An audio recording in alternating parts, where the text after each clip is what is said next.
They say you should never follow a song you can't explain, but when the first notes drifted through my window at 2 a.m., I couldn't resist. It was a melody that seemed woven from my own memories, soft and familiar, yet laced with something I couldn't name. I slipped from bed, barefoot on cold grass, chasing the sound through the moonlit woods behind my apartment. Each step pulled me further from the world I knew, and the air grew thick, as if I'd crossed an invisible threshold.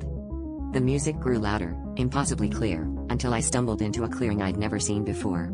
There, beneath trees hung with ribbons and lanterns, a long table groaned with food and drink that shimmered in the dim light. Around it sat people dressed in faded finery, some I recognized vaguely, as if from old photographs, others I didn't know at all. They all turned to greet me with hollow smiles.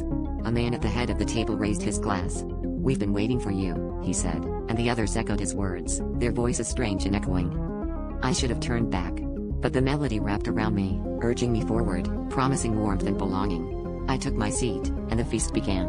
Every bite was more delicious than anything I'd ever tasted, but as I ate, the faces around me sharpened, their eyes flickering with hunger.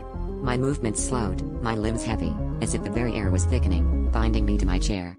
I tried to speak, but my voice was swallowed by the music, now louder than ever, pressing against my skull. That's when I realized, the song wasn't inviting me to join, but to replace someone who'd grown too old, too faded, to play their part.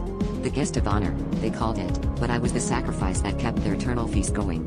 Their smiles widened, impossibly wide, as I felt myself fading, my memories unraveling, until I saw my own reflection in a silver goblet, my face already blurring at the edges, another forgotten guest at a table where time stands still.